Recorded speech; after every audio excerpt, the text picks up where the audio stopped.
You know? Yes, we can, yeah. Great. Yeah. Great. Thank That's you so nice. much for staying up. We appreciate it. I know it was a short Yeah. call, but I know it's very late. But you like to work at late at night, huh? I can see that. Yeah, I do. I do. I do. So I developed a 25th hour. Okay. Yes, it's true. The And that is 20. what exactly it is. Yes, it's true. It's true. Yeah. Well, Yes. we are expecting a couple of people, but we're not going to wait. We just start, and this is recorded, and then we Sure. post it.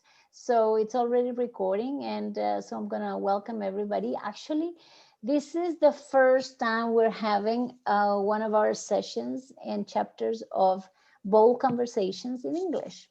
So you're our first receiver of this. So thank you so much for coming. And I know a couple of Great. people Thank you said so that will much. join. Yeah. So for those people who don't know us, let me introduce myself, and then Fiona can do the same. I'm Claudia Raffo. I'm a speaker. I'm a coach. I'm a business coach, and I right now I'm on the process of finishing my first book. Very thrilled about it, and mostly what moves me Mhm. is finding out why people behave incoherently and what is behind that. Why is that incoherence sometimes so demanding, so people cannot be true to what they are, or true to their findings.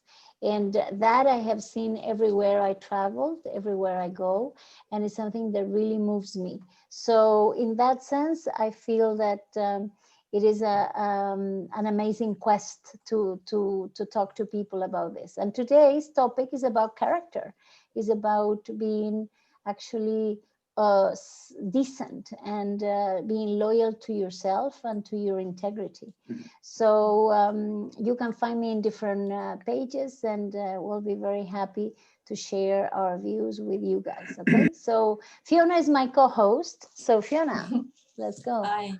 Hi, Ravi. I think we've met once before. My name is Yeah, Fiona. Fiona, I remember that. Yeah. Yes, yes, yes, Yeah. yes. We had an Instagram live with Claudia, I Yeah, think that's last year. right. Mhm. That's right. No, not Yeah. last year. Yeah, maybe. So, Maybe, yeah. yeah, I remember that. Good to see you. Same I'm here. really pleased to be in the first English bold conversations, as English is my first language.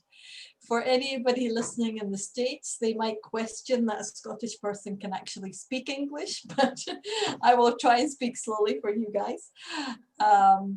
I'm a global leadership coach. I live in Chile, very near Cloudy actually, Yes. and I work with companies and leaders globally.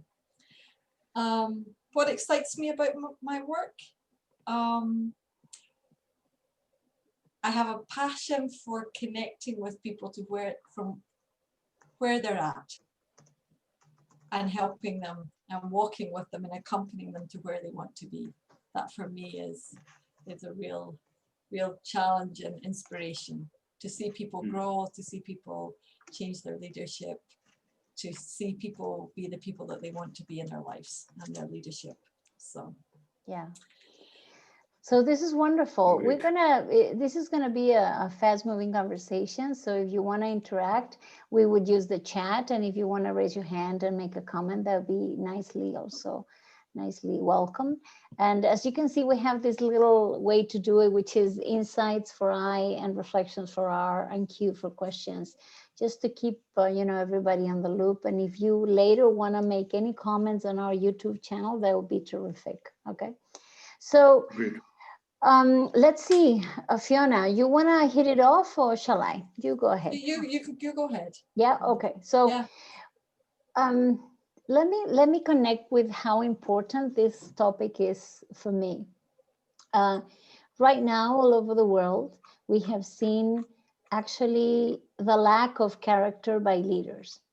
And when we thought about it and we were talking about it, what would be a logical conversation given the times that we're looking into and we're experiences, is to talk about the integrity of people in a position of power, in a position of of actually looking after a large number of people, being that the president of a company, the president of a country, or a thought leader, even a thought leader like a guru in India, or when we think about different thought leaders in different areas, which are more competent and technicals, and others are more relationship based.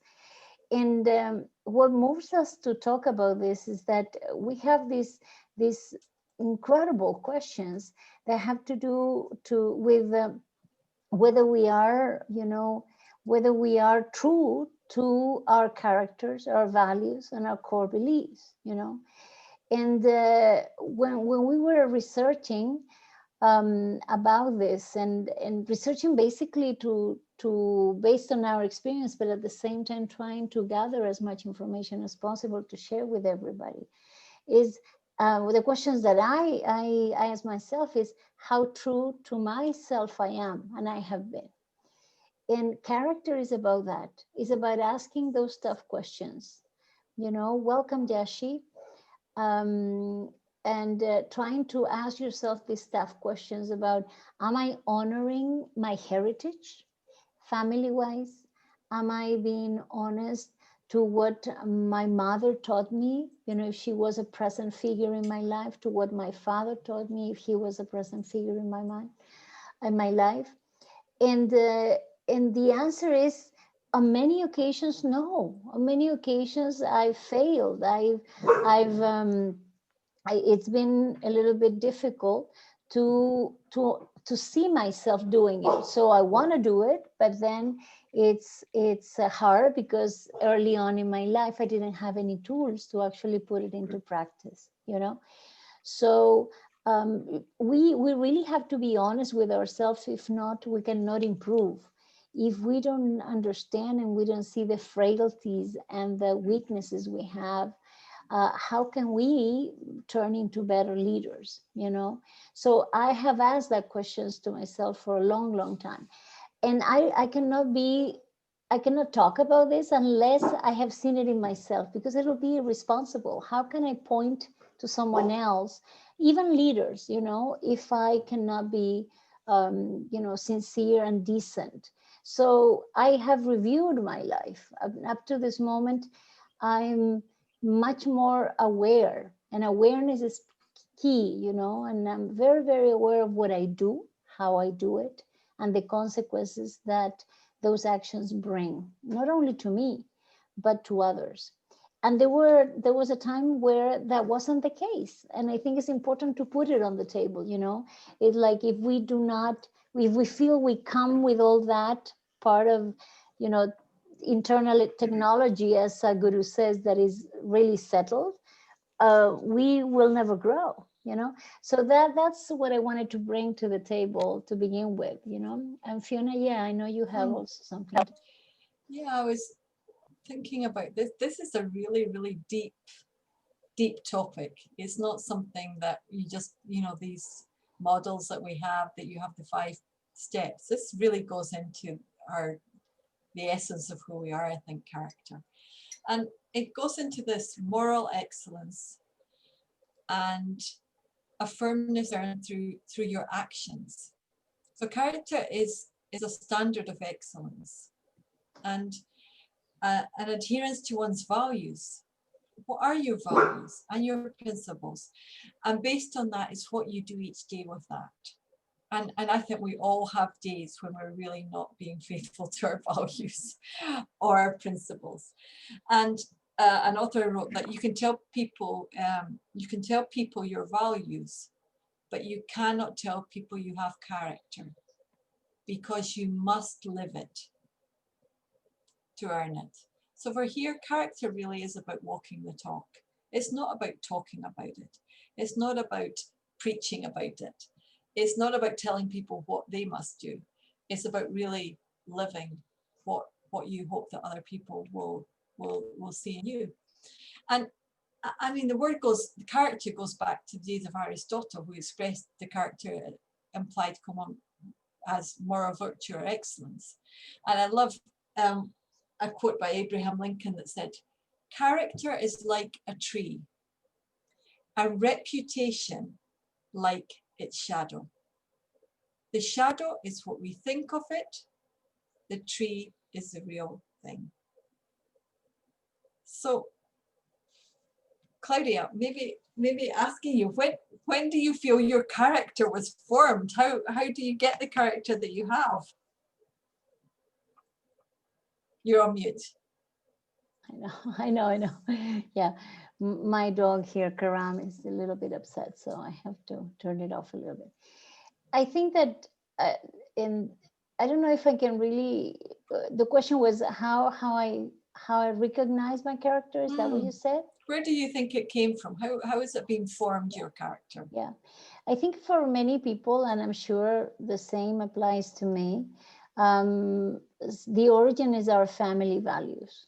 You know, we are driven and we're guided to fulfill certain desires and hopes and satisfactions for our parents that our parents bestow on us, and they give us the gift of trying to really guide us through that in our lives. And by mistake or by doing it correctly, you form your character. You start building up your backbone. And if you see, for example, something that is totally, let's say, welcome, Jorge. If you see, Welcome. if you see something that is totally out of character, and let me abuse the use of the word, in your life, then you will take precautions.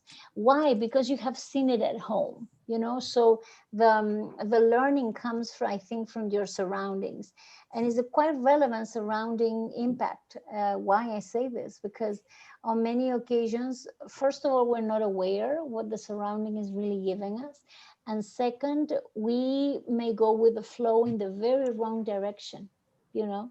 So how do we go back into our own and to building our own character when the circumstances and the surroundings are definitely not helping us? And I believe that we have to be prepared to develop our self-awareness. And how do you do this? By, for example, number one, asking people early on, you know, give me feedback. You know, feedback is a wonderful tool for character building. Then talking to your parents about why certain values matter more than others, or what are the top priority values in your structure. It could be either family, and we're going to go into the company just in a little bit, but we're starting, you know, from our personal experiences. So I think that, and I write this in my book because I really didn't know how I was coming, you know, off to people until I realized that I was impacting people negatively. I couldn't see the positive, you know. People would tell me, but very briefly, because we're not very high on praise here in our culture. But we do point out the negative very quickly, very easily.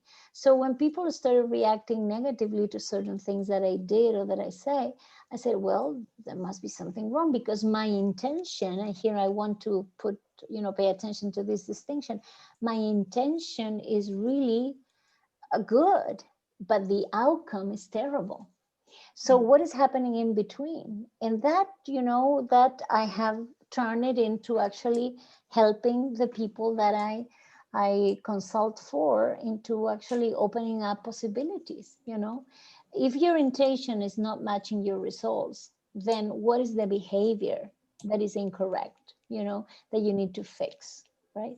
So that for me shaped a little bit my character. First, my family surroundings, then obviously the fact that I may have not been impacting positively some people, and hardship. You know, life is like that. You know.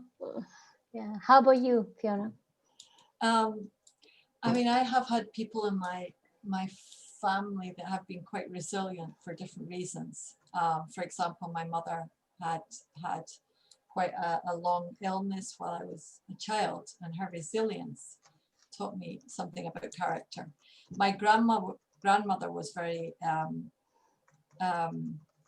fundamental in my early years. And so I remember it's just these phrases that we have that are from our childhood.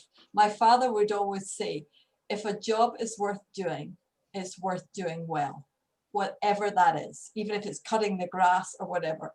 And my grandmother would say, never lose a chance of doing something good. And so, and as I was thinking about this topic today, I just heard Kamala Harris's inspirational speech, the first woman vice president. And she said at the end of her speech, I am standing on the shoulders of many women. And it just made me think, whose shoulders am I standing on? Whose shoulders are you standing on from your lives? And even to challenge myself even further and go into that really, really discomfort zone, would anybody ever in the future maybe be standing on my shoulders? Because they have seen something in me. So that was the thinking I was having today. Yeah.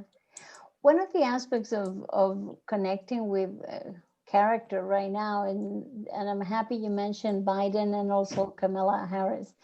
First of all, because Kamala is also comes from, her mom comes from India.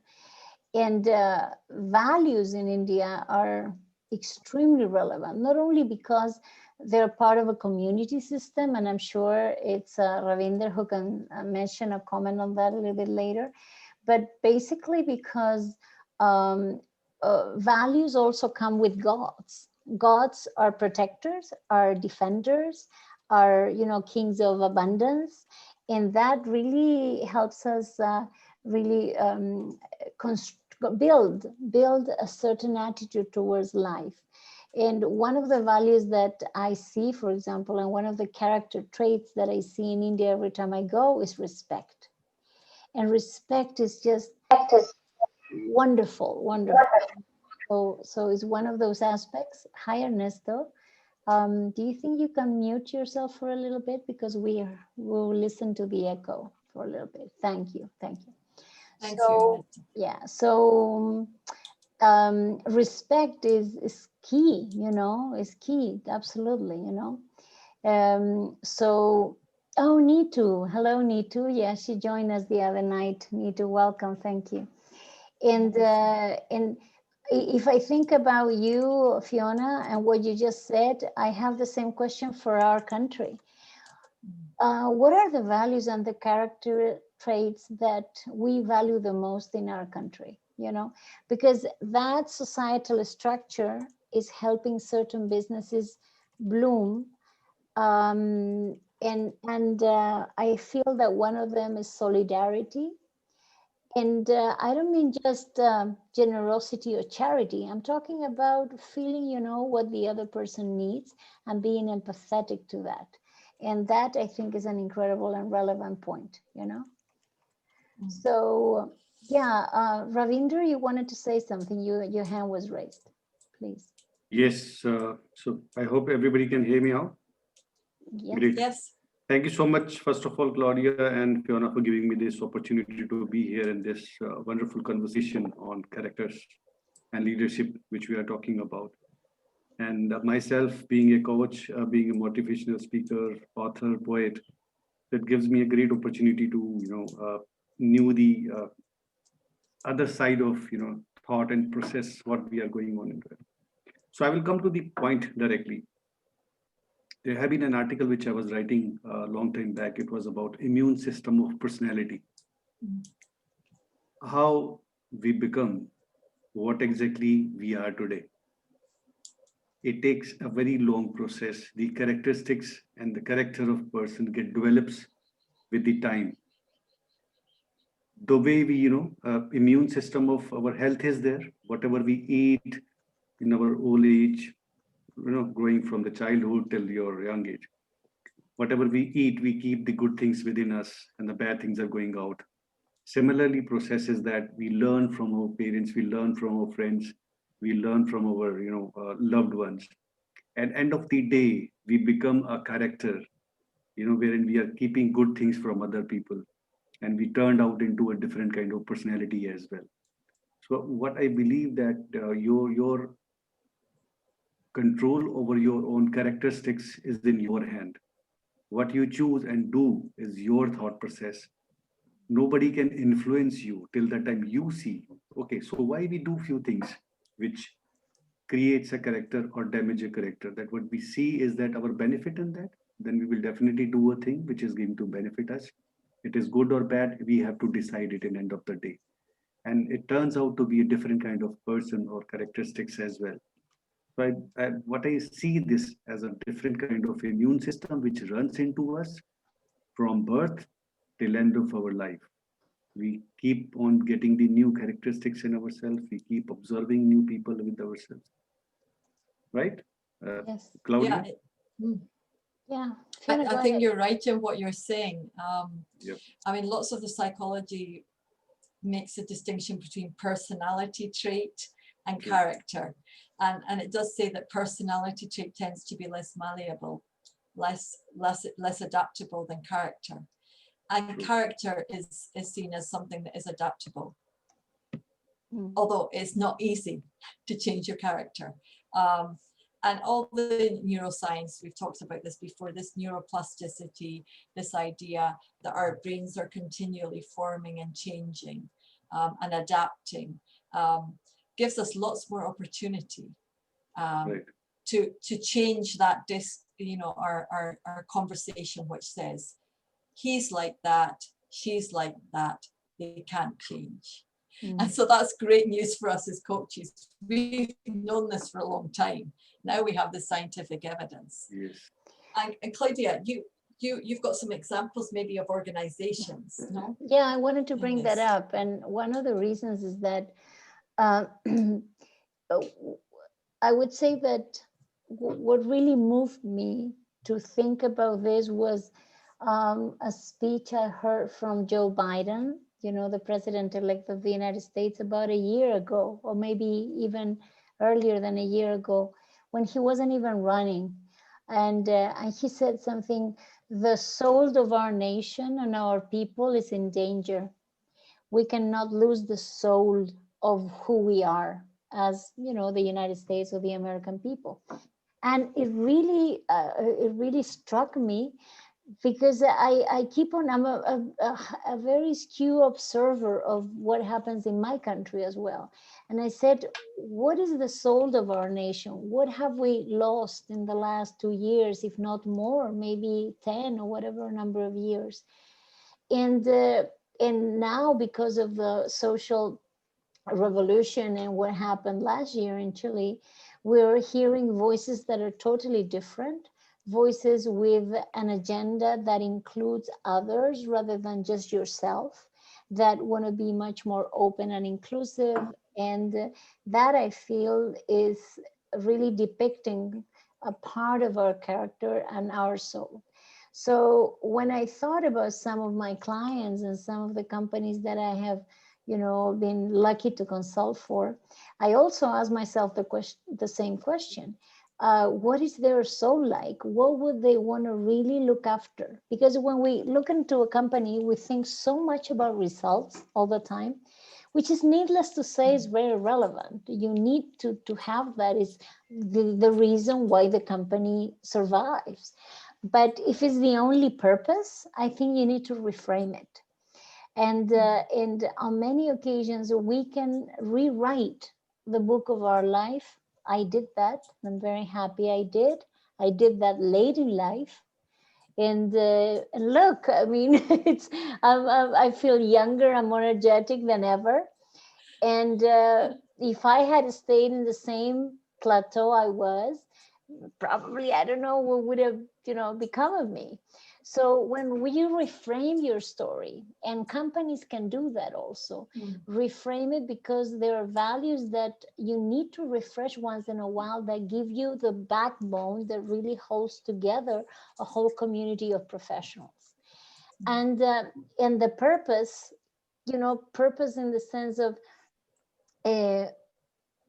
who you want to work with and how you want to work with them, and what really represents what your company is doing and the way it's doing it. I think those are incredibly relevant questions to ask oneself, especially today.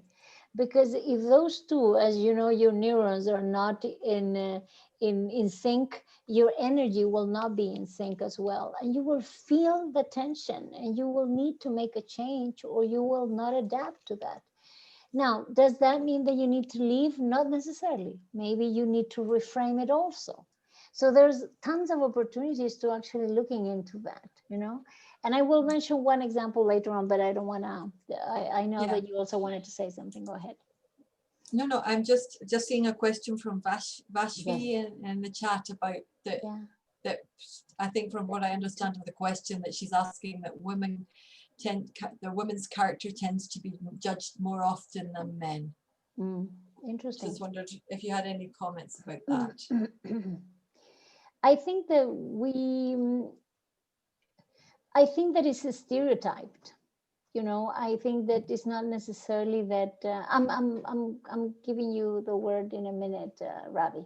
So I think it's a stereotype. Women are a stereotype. I think we went through that with men a while ago, but because women, at least in our in our part of the woods, are becoming more and more present in everyday high top level decision making. I'm not talking about productivity and operations, that has been there, but we're highly stereotyped. And because of that, I think we're judged. If I think of character meaning decency and integrity and sincerity, I don't think those three things are questioned. I think other things are questions in a woman, very superficial and shallow personality things. traits, maybe. Exactly, personality Our traits. emotionality. Yes. How we react. Exactly. We're And too soft. exactly. And or too much like a man, you know, she lives too much like a man, like that is a thing. So it's true. So I will have to say that both characters should be, if we're going to pass a judgment, first of all, we need to understand why those people are behaving that way in particular circumstances. Men may lack character, and women too. I think individuals may lack character, or they can be honest, decent, and you know, sincere by standing by their own values. What we need to do is to pinpoint the differences in coherence, you know. Yeah, I don't know, Ravi, you wanted to say something, please. Okay, so I want to answer Nidhu's question, which she has raised. So first of all, there is, you know, when her question is that when we talk about character, it's why we woman character is judged often and not men. Why with few traits or character have been judged. So first of all, it is based on the religions. It is based on the, you know, kind of community we are living in. It is based on the traditions which are going on in.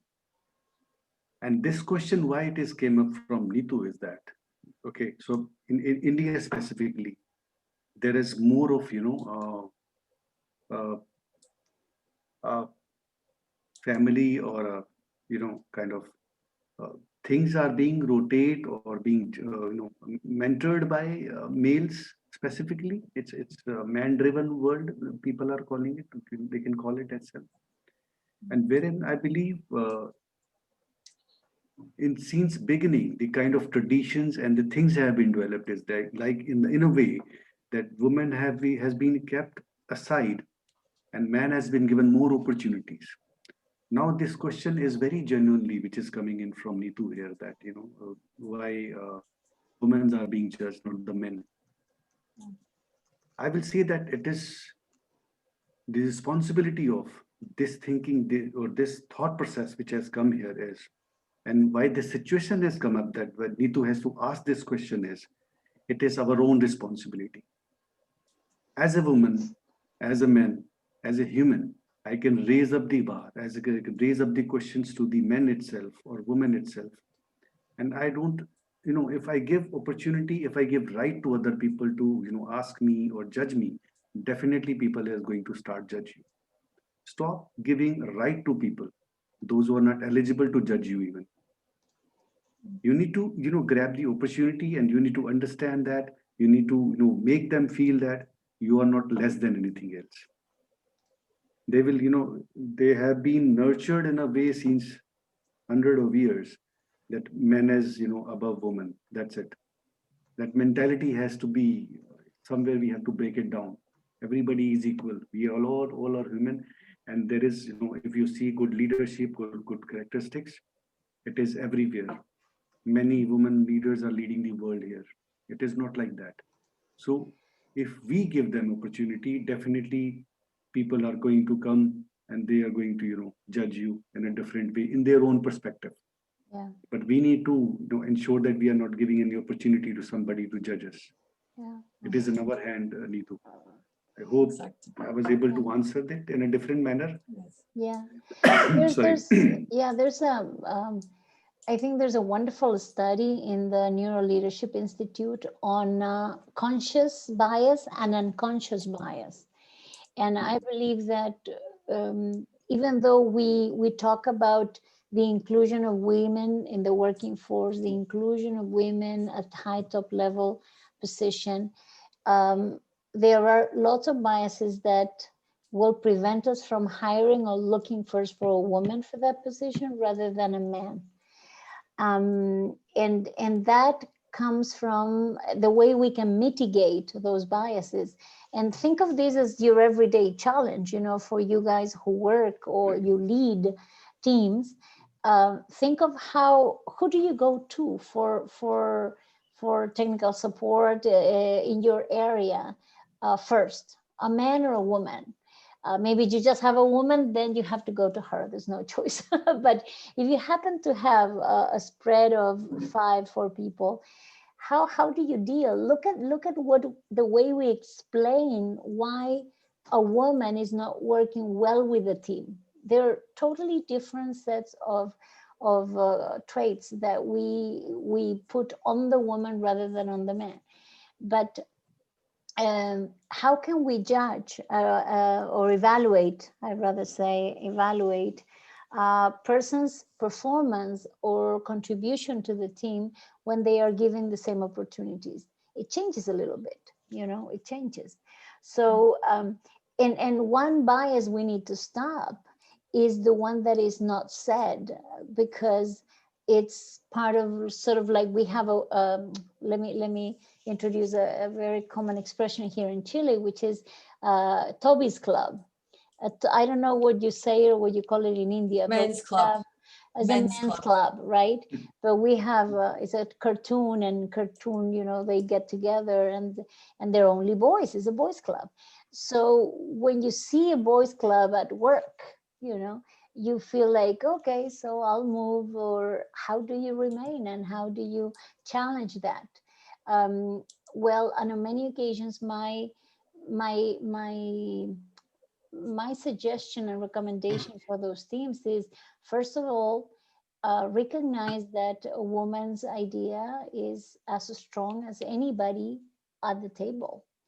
First of all, Second, recognize that you may have biases that you are putting in place the minute that you don't offer the floor to a woman, or you do not acknowledge their ideas as part of it. And I don't want to focus only on women and men, but that has to do with character. Yeah, I think what you're saying is so true. If we have a brain, we have bias. Yes. We can't avoid it. We have it. We may not know we have it. We may not see we have it, but we have it. And Beatrice Kim, who's an advocate for inclusion and diversity, speaks about the importance of allyship, yes, to be an ally. So when we think, if we all just think here, all of us on this call, what is your privilege? What privileges do you have? Is it because you're a man? I have the privilege to be a woman. I have the privilege to be white, possibly. I have the privilege to have education. I have the privilege to be able to speak 2 languages. What are your privileges? And then I think this is where character really comes in to place. Because if you know what your privileges are, you can use these to have a voice for those who can't speak up. Mm-hmm. So it's about saying, I can walk down the stairs in the metro and take the tube, but my friend Carolina, who's in a wheelchair, can't.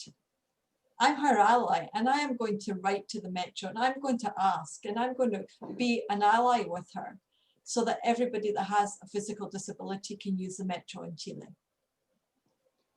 And so it is about, what is your character? Where do you connect with what is right? And how do you ally that to your privilege? And let me give an example that I experienced. I love your example, Fiona. But one example that I experienced 1 year ago, and I believe this is a conversation that it happened in one of the companies I was consulting for, is the following. Men and women were at the table having a discussion about some issues, you know, everyday issues about challenges they needed to solve.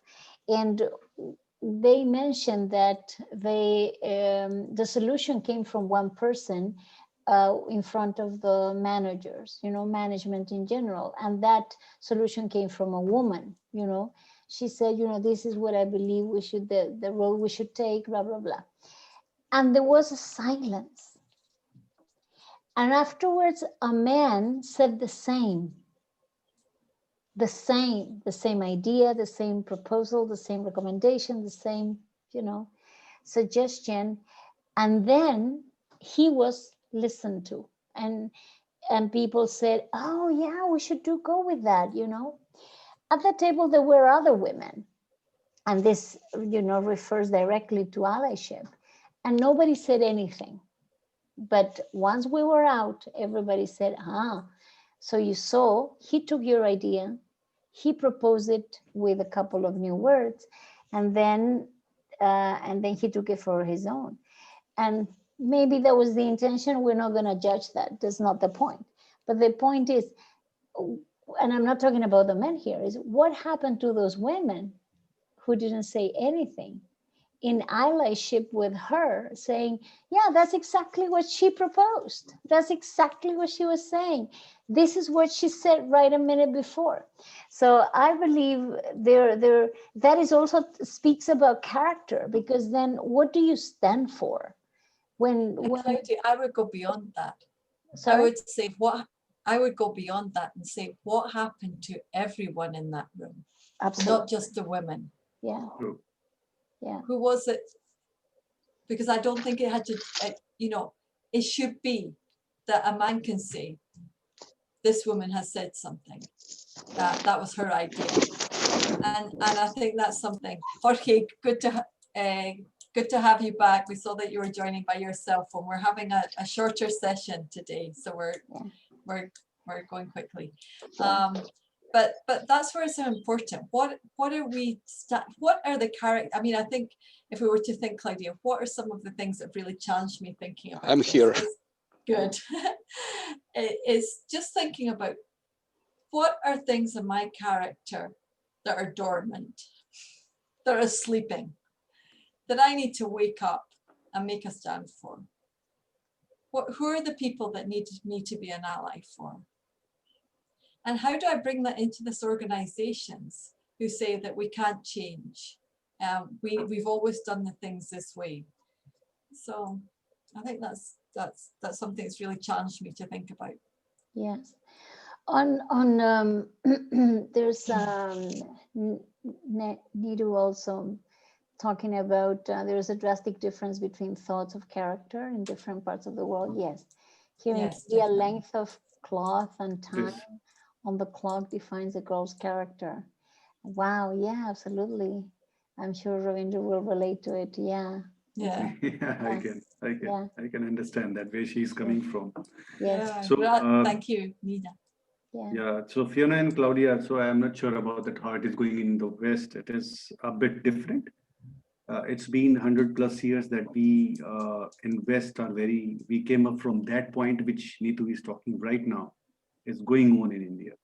Or it happens in India in many places, not in the major cities, but it happens often at different places in a very educated families itself, and families who those who are not even educated, who are into farmers or something. So it is not about a family is rich or poor. No. It's about how much rich they are into the thought process, how much rich they are into the characters, how much rich their traditions are. This is the way male or female is being treated in the families. Mm.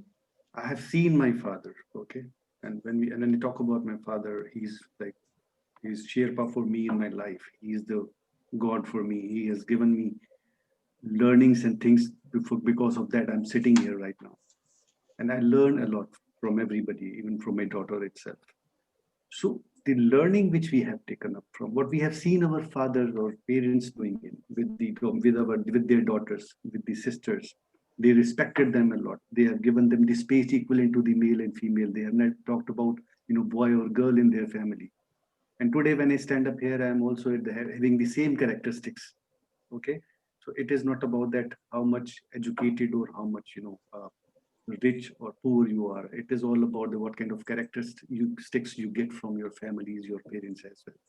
So when Neetu is talking about it, it is all about most of the people in India have especially males have a mentality of looking at the woman in a different manner. Not all I will talk about them, but few people. There is a one fish. If she is a dirty, then it can destroy the complete pond itself. So Yes. that is what I'm coming in here. That when there are few people, those who are not looking, not respecting a female in a manner, it Mm. should get respected. They characterize them. They differentiate between men and women. Mm. That affects the whole community of men itself. Maybe I am not like that, okay, but for a woman, all men are same. That Yeah. is how people will talk about you when they will. But till the time you will not talk to me, you will not know about me. That what kind of person I am, or a male or female it is. So Mm. it's about human. That what kind of teachings we have been given since our childhood. We encountered many people in our life. Those who are behaving in a good manner, behaving in a bad manner. Those who are respecting you in a different manner. Those who are not differentiating as a man or woman. They only talk about human. Mm. But yes, we encounter most of negative people in our life. Problem is that. Mm. Claudia, you want to say something? Yeah, I just you raised such a relevant issue and point, and also reminded me of a concept that I've been dwelling on for quite a while, which is tribal character. And what I mean by tribal character is like, groups of people and how their character comes to life. I was just listening to you, and so many images came to mind about how men in my society look after the identity and the character of men in our society. You know what I'm saying? I mean, are you like, I won't ask Ernesto or Jorge to say anything, but are you guys proud of the way men behave? Are you part of that tribe? Are we, Fiona, and Claudia, are we proud of the way women behave? Is that the character, the representation that we see? Is that relevant or irrelevant for the way we see the world? I believe is relevant. I believe, but my mind has shifted quite a lot since, for the last 5 years, because I do believe we have to go back to some basics. And I want to add just one final thing with this point is, I mean, we're talking about character because promises have not been kept. Individuals have become richer at a very high cost of large amounts of people. And nobody is holding them accountable. And character has been lost. And I think when that is gone, what is there to expect, for the future, for our present? I think a lot about the present rather than the future.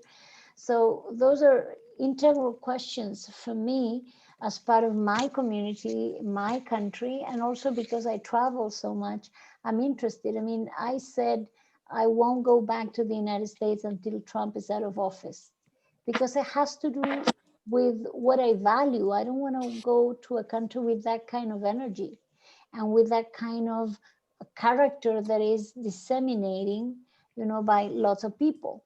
And he led the way for that to come to life and to come out of come out of the hide, because it was hidden. It was there, but it was hiding. And I said, well, that's not the kind of energy I want to have in my life, and I don't want to be exposed to that. And that is the reason why I go back to India twice a year, because that is the energy I want to be exposed to. Right?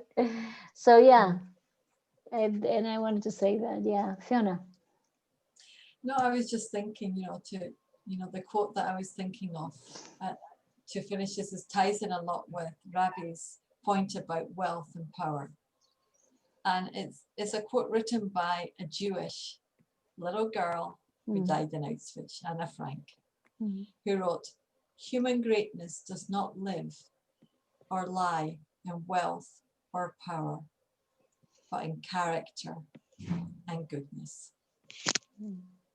Yeah, that's beautiful. Human greatness doesn't lie in wealth or power, but in character and goodness. And I think this is a call maybe that Claudia and I have been challenged, with this topic today, is to think about that. How can we bring this character and goodness back to our organizations, our families, our country here in Chile, Latin America, and the world? Yeah. And how do we take this to the companies we work for? Because we really have to stand up and challenge in the best possible way, the people who are leading a company. Or if I'm leading a company, I make a mistake, I should allow for people to challenge me and hold me accountable for what I say. Words have meaning and have really, they leave a trace. You cannot just say things, you have to act on it. Worlds. Exactly, because they generate a new reality. So we have to be really cautious about that. Okay. And I believe that moves us, Fiona and I am sure, I speak for the both of us, to actually add value to people's transformation. Why? Because at the end of the day, look, what is a company? It's from 1 to 1,000 to 100,000 individuals that come together to do something because they believe in it and there's something they're drawn to. And some part of the way, they ask themselves, what am I doing here? And they start about the soul, no? Exactly, where the soul is like, I'm here, but this is here. And that's where we come in, really, literally, and we try to shed some light. That's all we do, on the darkness that appears sometimes.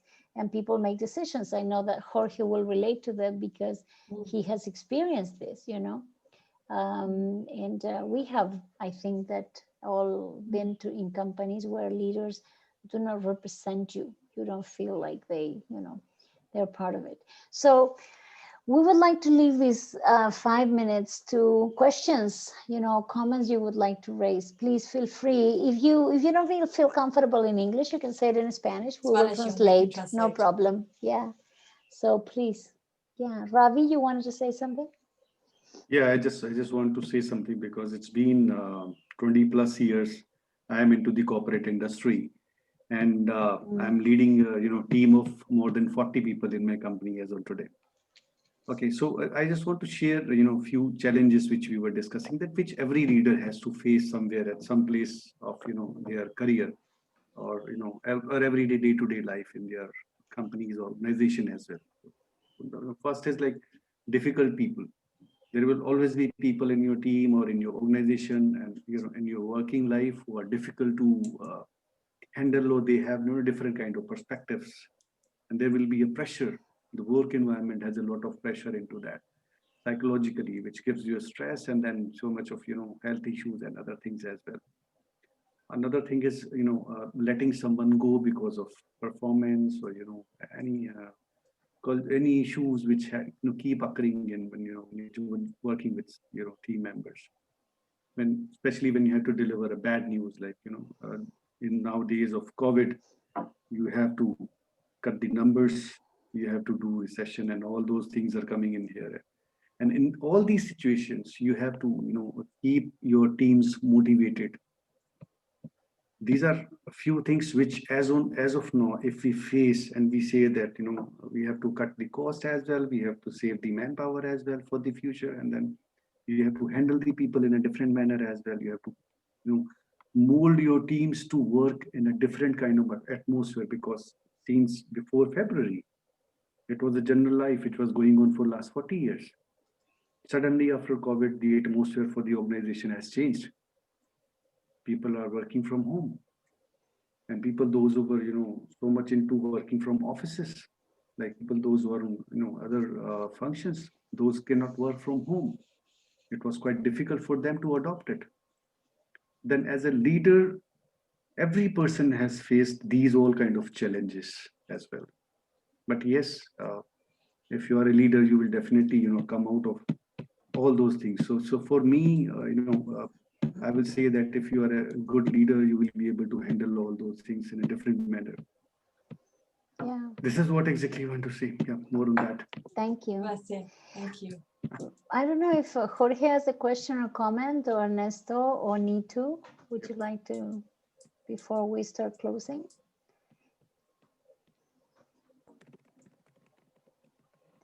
If there are no comments, that's okay. Okay. No problem. Not this No time. problem. I'm Okay. driving. Sorry, I'm driving. Okay, Jorge. Thank you. Thank you for coming, Jorge. Yeah. Oh, sorry. Thank you. That's okay. Perfect. Thank you. Yeah. So let me. 2 weeks time? Yeah, it's time. Yeah, in 2 weeks' time, we will have another session, another conversation in English. So please join us and look for us. In our networks, Claudia and Fiona, we are constantly posting some of these thoughts and these ideas. And what do we want to do? Actually, to challenge ourselves, to wonder and go a little bit deeper. I know that many of us are on personal journeys of discovery, and there's nothing better than having a bold conversation for that. So thank you. Nitu's writing, I believe leader's character is best described in worst of situations, how they handle a team, motivate a team. Absolutely. I agree with you, Nitu. I absolutely agree. Yeah. And we have seen the worst and the best through COVID times. Absolutely. Yes. And I've seen the best of many companies, and I've seen also the worst on some lower superiors who are really, micromanaging up to the detail, adding a lot of stress to people. And I think we should raise above that, And I wanted to bring to light one of the learnings that I have realized through my guru, Sadhguru. And he always says the following. He says, there are so many technologies out there that we're familiar with. We know how to handle this as if, well, I don't, but children do. So like if it's part of our lives, we know how to handle computers as it's part of our life. But there's one technology that we generally oversee, which is this one. And I think we need to devote more time to our body, soul, emotions, and the way we appear in life. So I think that will help us, if we have lost it, recover our character. If we have not found the space for our character to, show up, maybe find the room to make it shine. And I really look forward to all of us doing that, Yeah. So, Fiona? I think even in the worst situation or worst scenario, I've worked with children who come from very, very difficult family situations. But sometimes when you just ask them, is there one person in your life that has made a difference? There is always someone. That's where I think we all need to connect with that. These special people in our lives, whatever has happened, whatever family, and maybe somebody that worked in the local shop or school bus driver, there's always somebody that we can connect with that character of greatness, goodness, and excellence. Yes. So Yes, look for them, thank folks. They're out there.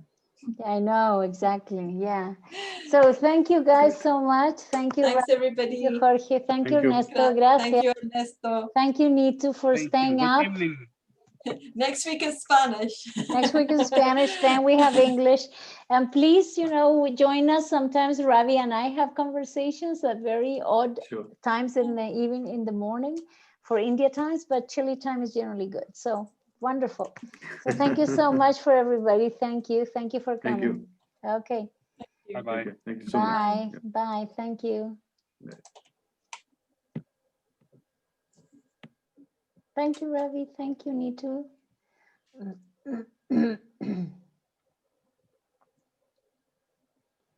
me see. There we go. Okay. Let me just say goodbye to everybody.